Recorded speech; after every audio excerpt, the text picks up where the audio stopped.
right, guys, another good part of the debate here. Very interesting part. Really interesting debate. Here, Trent starts talking a little bit about how doing pornography does not basically remove you from being eligible to be married. So I'm very interested in this, in his ideas on this. Wow. I knew this guy was a fake Christian. I just didn't know he was this fake. That he allows pornographers to marry his Christian brothers. This is insane. Me as a person of God, I would never allow my brother to marry a whore. And so, wow, Trent, you fell at least a meter from my eyes, man. A full meter from my eyes. God, you're disgusting, man. By the way, well, what I'm trying to understand is your mindset. Mm-hmm. So why can't men have standards in marriage? Because if you're saying that men can't have standards in their own marriage, like this is you're saying it's irrational for a guy to demand his wife stay a certain weight. Why? Why is that to wrong? stay a certain weight during their entire marriage? Why? Why is that wrong? Because I've seen women do it. Would you like me to answer the question? Go ahead. Okay. Because biologically, our bodies change over time. They'll naturally gain and lose weight in different circumstances. You could still prefer a thin girl, and you can force that upon your wife. What the fuck? It's your preference. What if the girl says, "I'm not gonna marry a fat guy," and then she marries a thin dude, and then he gets fat? Of course, you're gonna allow her to divorce him. But now you won't give it to the guy? And your worth as a spouse, whether you are a husband or a wife, is not derived by your weight. That's just a shallow thing. Now, I think that both husbands and wives... The idea that your weight is shallow and it doesn't tell you everything you need to know about a person's character is scary that Trent believes this. This is very scary. The weight and the person's... how a person presents himself in public is giving you a lot... Like basically 85% of what you need to know about this person's character is provided by looking at him. So it's crazy to me that Trent doesn't even look at, like, he can't, I guess he doesn't judge people's covers. He doesn't judge people by their looks. I don't know what this is. It's your job. It's definitely not Christian is all I'm saying. Should encourage. It's your job to be attractive. I think husbands and wives should both maintain attractiveness. Right, but why do you always Oh, now he does believe that men and women should stay attractive. Well, what? You just contradicted yourself. Always have to bring it back because why do you only focus on women? Right now, because we're asking. Yeah, because she's trying to show that you're a contradictory freak. You're a freak of contradiction. That you love to give women leeways, but you won't give the same leeway to the man. She's showing how disgusting you are and how you're not really a good representation for Christians. Talking about the deal for men. Yeah. So I'm looking at this from the man's point of view. What does the man get out of it? Is this a good deal? He can't even ask for an in-shape wife. He gets a woman who can't even say 120 Can I answer the question? pounds? Can I answer the question? I'm asking. He gets a woman who's promised to stay with him, even though statistically he'll gain 30 or 40 pounds. And that's because look, if I gain 30 or 40 pounds and my wife wants to leave me, you're gonna tell her she has no right to leave me? I look fucking disgusting. I don't look anything like I used to be.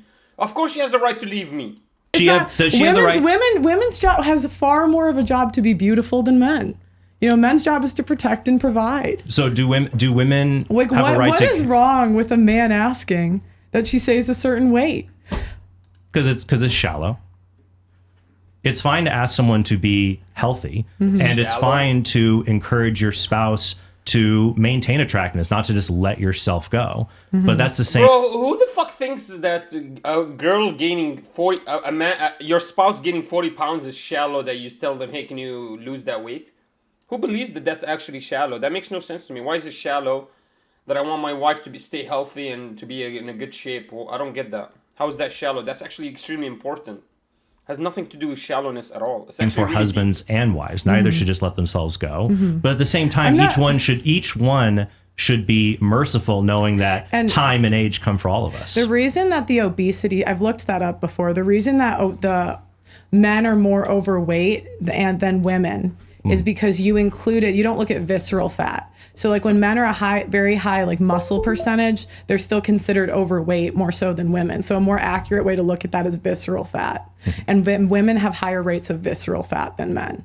So actually women are more, and if you look at extreme obesity, women are more obese. Yeah. So yeah. So I don't know why you're like kind of lying with that stat, trying to act like men are equally obese. They're not. Well, men are still overweight, but that still doesn't show none of that shows marriage is a bad deal for men. Should men marry women that have had abortions? Should men marry women that have had abortions? Should men marry women that have had abortions? I wouldn't say it's a deal breaker.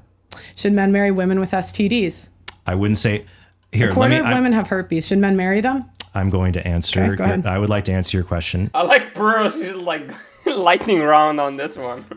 I would say just as it is. I understand, because the whole reason for her debate, she wants answers to these questions. So basically what she wants to do is she wants to make sure she gets an answer to this question. So I know what she's doing. She's not trying to go a lightning round. She really just wants a sincere Christian answer from the biblical text about this question. That's all she wants. She doesn't want Trent's shitty opinions. She wants a text, scripture-based answer.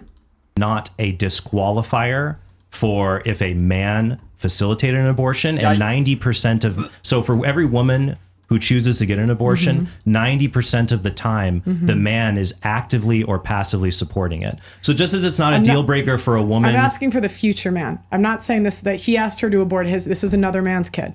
She's had an abortion. No, what I'm saying is I'm applying an equal standard here. So I would say that it is not a deal breaker for a man to marry a woman who's had an abortion, just like it's not a deal breaker for a woman. Guys, we're about to get to the pornography question, and it blew my mind. I couldn't believe it. To marry a man who had facilitated an abortion. Should men marry women that have slept with over 10 men? Should they marry someone who's slept with over 10 men? Yes. I would say that when you have more sexual partners, that's definitely that's something that's concerning. That could be a red flag. So you would say no? But that doesn't apply. I'm not going to say that someone is unmarriageable because of one particular trait. What about porn? Okay, what about porn? women that have participated in porn? Should men marry women that have participated in porn? Yikes. I would say that's definitely a red flag, but it is not it's not a deal breaker. Do you have a son? Can I answer the questions, Pearl? Because you can keep asking questions and I'll never answer them. Because it just would be easier if I got a yes or no, because you keep giving me these roundabout and I'm just at yes or no. No, I'm giving you good answers. Go ahead. So I'd like to finish about pornography. Go ahead. I would say it's not a deal breaker if a woman had participated in pornography.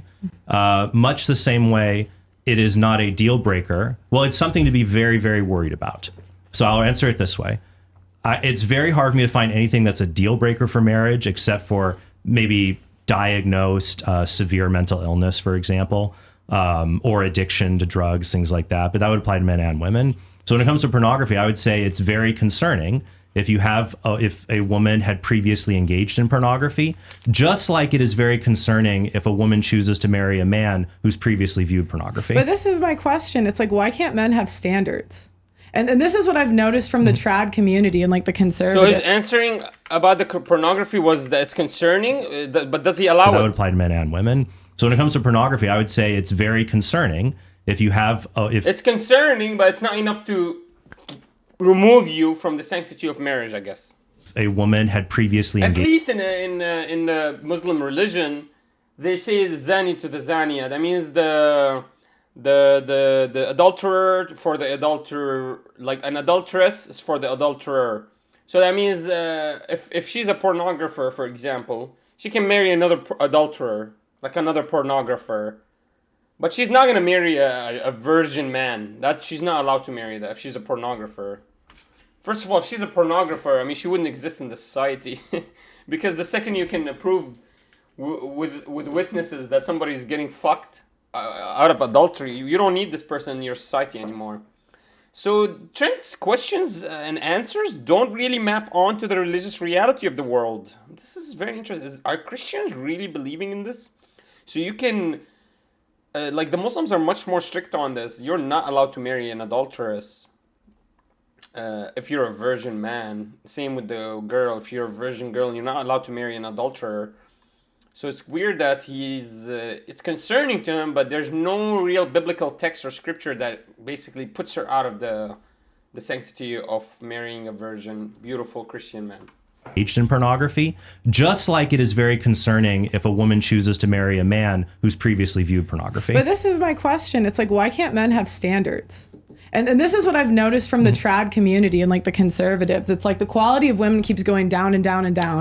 And we can't even definitively say, hey, maybe we shouldn't marry porn stars. Maybe we shouldn't marry overweight women. You know, it's like we constantly get rid of standards for men. No, I'm fine with standards as long as... And we can't even... No, you're not, because you're not even definitively saying you shouldn't marry a porn star. You would never in a million years tell your son to marry a porn star.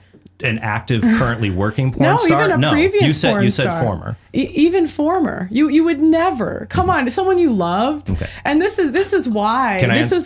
You can keep talking, or you can ask me a question. Because I was going to say, I do believe in standards, Pearl. I just believe they should be applied equally. So if women have a past in porn and that makes them unmarriageable, fine. Then we should just say any man who's looked at... I agree with him, but it's not that any man that looked at porn, any man that... Because looking at porn is not equal to fucking... and doing porn, so you would have to equate it in a different way. It's not that any man that looked at porn, any man that did porn like her is also not allowed to marry any of our virgin girls. Yes, that's what he would. Yeah, you would of course you would apply it in both equally on both genders, of course.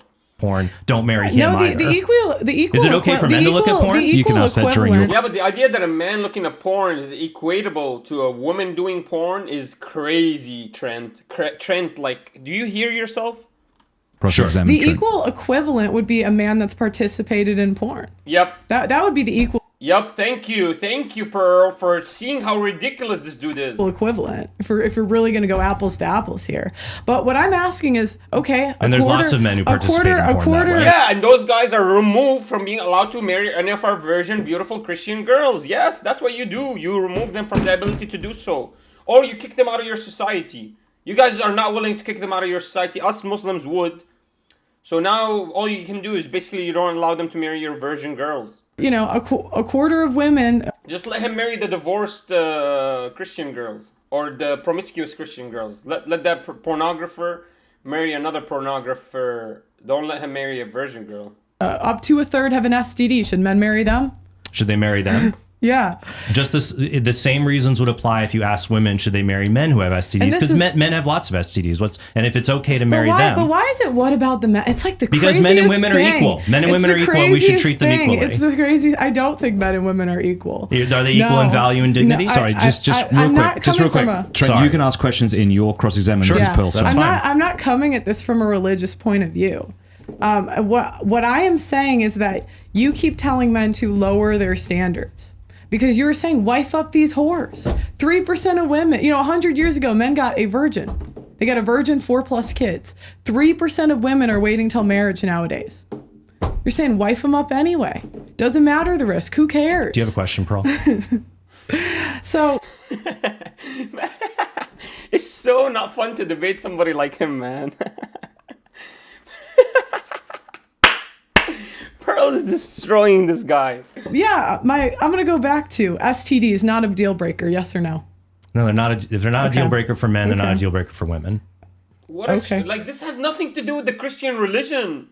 Like this is his own opinion. It's not the Christian religion. He's not representing Christians in anything. I thought this was him representing Christianity. He's representing the secular view.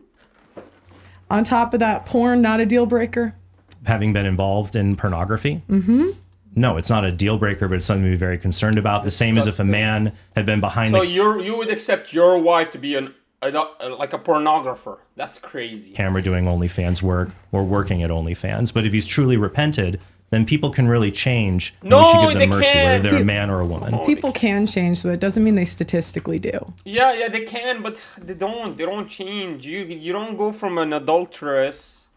And then you marry an adulteress, and then she somehow becomes a fucking Virgin Mary. She doesn't do that. She just keeps continuing being an adulteress. Like, it's hard to remove the habit. And women that have made those decisions, statistically, the grass, statistically, it's not a happy ending for most of them. So that's the other question. Why would you would you ever sign a business contract that someone's paid to leave? So if me and you are going to do business, and I get a bunch of money and your children if I leave. You would sign that contract. If you get my children, because maybe we're pairing our YouTube channels together, probably not going to sell off my kids on that. But it's very common in business deals, Pearl, where if you have a high value business partner and you really want them to be a part of the venture, you might include things like a buyout clause or severance pay. That's not that uncommon to ameliorate risks or to encourage them to take part in the project. Interesting. Good answer. Good answer. Okay, That was a really good answer. So she can actually say, that makes sense. Like some contracts, you do give severance pay. So even if they do break your contract, you still have to pay them. Would you sign the contract or no? Would I sign a contract? Mm-hmm. You've made it very where I'm paid to leave. Where you're paid to leave if you're my business partner. Mm-hmm. It depends how much and what risk. Why can't you answer the question? Because your question is underdefined and it can't be answered. You've asked it in a very vague way, so I can only give a vague answer. I'll answer. I would never sign that contract. It's a shit contract. Okay, me and you sign a business deal, and in that business deal, and in that business deal, I get your whole YouTube channel if I leave. And I get your children. Are you signing it? No, I'm not. Exactly. That's the point. No, you're not signing it. Because you haven't. And this is the thing. They act like it's one-off instances. And this is what the academics tend to do. They'll say, here's a study funded by this organization, or here's another study. And they want you to not believe what's in front of your eyes. Men are not signing up for marriage today. And you can say it's that marriage is a great deal for men, but men are naturally logical. They do what makes sense. 100 years ago, men were still men. Same software. They married women in 3 months. There's a reason it's gone up to 3 years. I would sign a contract where if you're undergoing significant risk, and the whole point of things that if a marriage divorces is that women undertake risks. If they come and then they give up their careers and they stay home and raise children, for example, and they do that. The majority of women aren't doing that. The majority of women are not doing that statistically. 3 out of 4 women are working, so that's not the majority. The point is, if they go and do that and they take part in a marriage, they don't want you're undertaking risks when you're involved in marriage. Well, as I stated before, women are twice as likely to end up in poverty after divorce than men. Yeah, because women are bad with money. No, what happens is women usually have 80% of the world's debt. Women have 80% of the world's debt. Women are not good with money. And many as I showed in my opening statement, men have the majority of debt. Many, that's not true. Women have 80% of the world's debt. And the other thing that they don't take into account is that in this country, men have more. But go ahead. And women have 80% of the world's debt. Women are not great with money, and men earn more as well too. And the thing is, you're not addressing the suicide problem. Do you not think that's a problem? Of course, suicide's a problem. It's more of a problem for men who never marry. I'm asking in divorce. They're 9 times more likely to. No. So this is a weird way that Trent is answering this question, because it's clear the statistics show that the number one indicator for suicide for men over 40 is divorce. To commit suicide after a divorce. They're 9 times more likely than a divorced woman. You're misreading the statistic. And in family court, if they find within 5 years, many men do commit suicide. What do you think? You think it's just made up?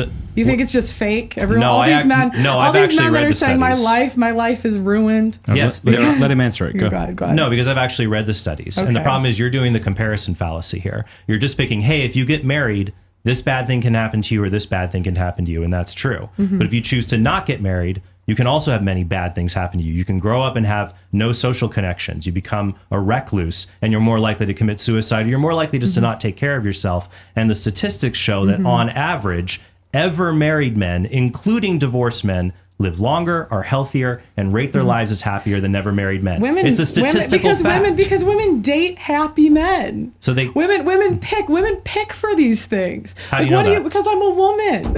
I'm a woman. I know what we pick for. We like tall, handsome, good-looking men. Is every married man tall, handsome, and good-looking? Not every, but there's usually one of those things. He's usually one. Like he's usually either successful or handsome or good. Women don't marry homeless men off the street. There's a big difference between tall, handsome, and successful and homeless. There's also average. No, and so my point is, women tend to pick above average men. We see this on dating apps. Women swipe right 5% of the time. The number one way people are meeting under 30 is on dating apps. That's because on dating apps, but 3 you don't know what you're talking about. You're not even out dating. I do. Because on dating apps, Pearl, the reason that women are so choosy is because there are 3 to 4 times as many men on dating apps than women. So men will be constantly swiping right. Women can be more choosy in that environment because there's just so many more men. But in real life, when you look at a 1993 study, another one by Taylor and another one by Taylor done in 2011. I would like to finish before Taylor study in 2011 shows that men and women, when they get married, they tend to be within the same social range and attractiveness. So while for dating and hookups, you're correct, women on social media apps, because there's so many men to pick from, go for the higher quality men. This makes no sense because on the dating apps, most men they get nothing. Most men don't even get a like, let alone an actual date, whereas it's the same men getting all the dates. So it's kind of weird. I don't know what he's talking about. Really, I don't. And when it comes for marriage, people tend to marry within their own social and attractiveness value bracket. Right, but that doesn't disprove what I'm saying. Women pick a small percentage of men when given the choice. That's not true, because I'm talking about marriage. We're talking about marriage, not Tinder. But that's the number one way people are meeting under 30. And that's the thing, like a lot of you guys are so out of touch. You don't see, like, these studies take years to come out at some time. I can tell you firsthand what's going on because I actually talk to the people. No, I agree. It's dumb to try to meet your spouse on Tinder. That's dumb. Right, but that's what's happening. Right. That's where the world is going. Right. And you're encouraging men to clean up women's mess. And I say men shouldn't have to do that. Men shouldn't have to sign a contract where women are paid to leave. I think it's so simple. If people are paid to do the wrong thing, why wouldn't they do it? Why would, I'm not saying every woman will, but every woman can. What woman is going to want to say, gee, you know what would be great? Don't ask questions. Let her go. Yeah. Well, I'll go. Well, you can answer it, but don't ask her a question. No, the women aren't saying, gee, it would be so awesome if I married this guy and then got full custody of the kids. So now I'm a single parent and I have to take care of these kids. Good thing he sends me $440 a month to help with that. That doesn't sound like a great deal to me. $440 over 18 years is over $100K. That's life-changing money. That is life changing, and this is the thing. Try raising children on 3 kids on $440 a month. And this is the thing. This is the other thing that you don't think of. Oh, this is the other thing. See, I'm not used to. I always have to write it down. You said that men don't fight for custody. This is the problem with men in statistics. This is the problem when people just read studies and they're not actually in the field. You don't know why. You don't know why men aren't fighting, because a lot of times men are in the position they cannot afford to fight for custody, and the lawyers will tell them not to do it because they spend $50,000. You know, I interviewed one guy, $1.5 million in Texas. $1.5 million on a divorce. He still didn't get primary custody. These cases are common. And if you spent a day in family court, if you actually were in the field, you would know. Okay, so that's an anecdote, and it also doesn't say anything about marriage, because if a man hooks up with a woman or cohabits and she gets pregnant, he can have the same issues. So this is not unique to marriage. Well, yeah, but marriage puts them at a higher risk because they're on the hook for alimony as well. Alimony is only paid out in 8% of marriages. I know, but what does a man get out of marriage that he doesn't get out of a live-in girlfriend? What benefit? Well, he doesn't. One benefit, he's not a 45-year-old guy saying, "Can I bring my girlfriend to the party?" Who cares? One, he's not that. He's a mature, stable person. Okay. What does he get out of it? He lives benefit? longer. He's healthier. No. What benefit does he get out of specifically signing that contract? What does he get? Women give children outside of marriage, so that he doesn't get that. The women gain weight after marriage. He doesn't get that. And all of the stats you're saying you're attributing to marriage, I would disagree. Well, I would say that women tend to marry happy, successful men. That is just a correlative theory that you have, and that's not true, because if you just look around at men, and when you do longitudinal studies that control for success, you see that's not the case. One longitudinal study found that after a man gets married and upon the birth of his first child, he works 10 to 20 hours a week more than unmarried men. Right, because women love spending men's money. Of course he's got to work more. Even car salesmen will tell you the final say is who? The woman. The wife. It's because now he's grown up, Pearl. He's grown up and he realizes life isn't just about him. He has to take care of other people. My wife's credit card spending is off the chain. And that's the thing. I am Men in the have field. more credit card debt than women. I am in the field. I am in the field. That's expertise? the thing. What field? What expertise do you have in because this? when you actually interview the men that have gone through this, you have a completely different perspective, and that's the thing. Because we just went through COVID. How many studies did they have, and experts that came out and said COVID, you should take the shot. Oh, sorry, I don't want to YouTube you, but you have 1 minute left. But my entire point is you can make a study that says anything, but if you look at reality, so studies are wrong except for the ones you cite for your positions. If you look at reality, you would never sign a contract that someone is paid to leave, and there are just not enough wives to go around. You have 40 seconds left. Feel free to ask him more questions. No, I think all right, guys. All right. Interesting part here. Really, really cool. In my opinion, it was a very cool debate. Really interesting way to make the debate happen, to just let her ask questions. I think she requested that on purpose. I think Trent just cannot answer questions, not to my complete happiness. I feel like there's a lot of gaps in the thought process, and he never actually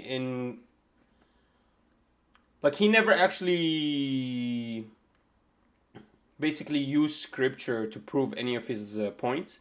So to me, I don't know if this is his opinions or these are actually Christian, points of view. So I have no idea if this is how he thinks, because I don't know if the scripture is going to allow a Christian version to marry a pornographer.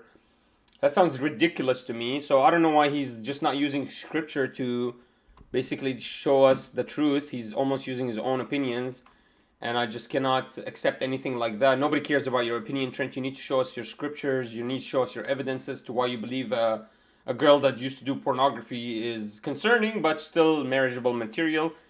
And so it just seemed a little bit off. Interested in your guys' opinions. Let's see. The next part is going to be Trent answering Pearl answering Trent's question. So let's check that out.